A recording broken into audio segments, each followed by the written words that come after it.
Turkey, Saudi Arabia, to think about nuclear weapons of their own. I'd rather not have more nukes in the Middle East with anyone. You and I oppose Russia's invasion of Ukraine. We agree on that, right? Putin claimed that Ukraine would one day attack Russia.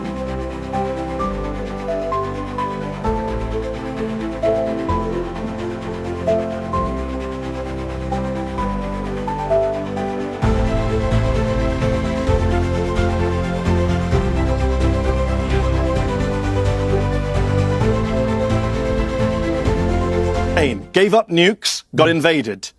Saddam Hussein gave up nukes, got invaded and executed. Gaddafi gave up chemical weapons, got invaded, raped and killed. Again, if you're the Iranians, are you not looking at this thinking, this means we need nukes? I would rather not give them an incentive to go get nuclear weapons. I'm anti-nuclear weapons for anyone.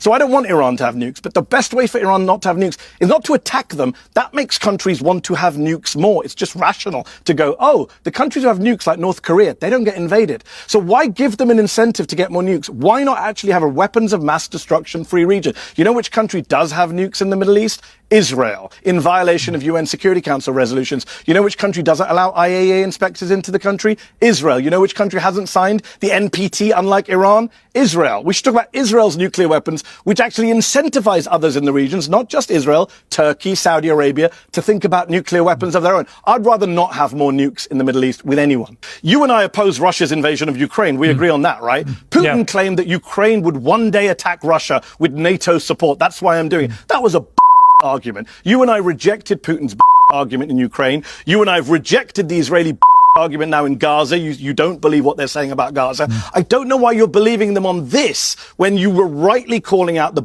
from the UK and the US in 2003 over Iraq. Saddam Hussein was not an imminent threat, and Iran was not an imminent threat, and Israel attacked them illegally last week while there were nuclear negotiations going on. Piers, one last point.